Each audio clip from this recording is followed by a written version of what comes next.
धधकता इतिहास वो भूल गए क्या? महाराजा पोरस से जब विश्व विजय का सपना सजे हुए सिकंदर का सामना झेलम नदी के तट पर हुआ तो उसका विश्व विजेता का सपना वहीं मिट्टी में मिला दिया गया। वो इतिहास भूल गए क्या? बप्पा रावल, जिन्हें काल भोज के नाम से भी जाना जाता था, मोहम्मद कासिम को अरब तक जूतों से मारते हुए ले गए थे और वहाँ के लोग बप्पा रावल को अपना दामाद बनाकर संधि किए थे। वो इतिहास भूल गए क्या? महाराणा सांगा का खानवा का युद्ध बाबर के खिलाफ, तोप और बंदूकों के सामने तलवारों की खनक, जिसकी गवाही आज भी वहाँ के पत्थरों पर दर्ज है। वो इतिहास भूल गए क्या? महाराणा प्रताप, जिनका नाम सुनकर अकबर अपनी लंगोट गीली कर देता था, वह अपने जीते जी कभी महाराणा प्रताप जी के सामने लड़ने तक की हिम्मत नहीं जुटा पाया और ना ही कभी सामने आया। उसके जीते हुए किले एक एक कर छुड़ा लिए गए थे। वो इतिहास भूल गए क्या? छत्रपति वीर शिवाजी महाराज अफजल खान को उसी की छावनी में ही चाकुओं से गोदकर मार डाला था।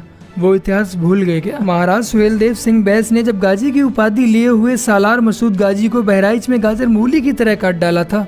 वो इतिहास भूल गए क्या? महाराज भीम सिंह बघेला, जो कि गुजरात के राजा थे, उन्होंने 1 महीने तक मोहम्मद गौरी को सशर्त बंदी बनाकर जेल में रखा था। वो इतिहास भूल गए क्या? सम्राट पृथ्वीराज चौहान, जिन्होंने मोहम्मद गौरी को 17 बार माफ करके जीवन दान दिया था। वो इतिहास भूल गए क्या? वीर गोरा और बादल, चाचा भतीजे, जो कि कुछ मुट्ठी भर राजपूतों द्वारा राणा रतन सिंह को छुड़ाने के बाद खिलजी के दिल्ली दुर्ग में वो तबाही मचाई कि खिलजी को अपनी बेगमों के साय में छुपना पड़ा। वो इतिहास भूल गए क्या? महाराज छत्रसाल, जिनसे औरंगजेब कभी जीत ही नहीं पाया, आमने सामने युद्ध में परास्त करने के बाद औरंगजेब को यह कहकर छोड़ दिया कि जाओ अपने पापों का प्रायश्चित करो, और वो इसी दयनीय हालत में घुट घुट कर मर गया। वो इतिहास भूल गए क्या? हमने तो अभी कुछ ही बलिदानियों का जिक्र किया है। हमारे भारतवर्ष के स्वर्णिम और रक्त रंजित इतिहास पर लिखने को इतना है कि समुद्र की स्याही भी खत्म हो जाएगी, लेकिन हमारे बलिदानियों का इतिहास खत्म नहीं होगा। मेरे प्यारे भाई बहनों, आप सभी को अपने इस चैनल पर भारतवर्ष के वीर योद्धाओं, राजा महाराजाओं की वीर गाथाओं की वीडियोस मिलती रहेंगी, तो चैनल को सब्सक्राइब करना मत भूलिएगा।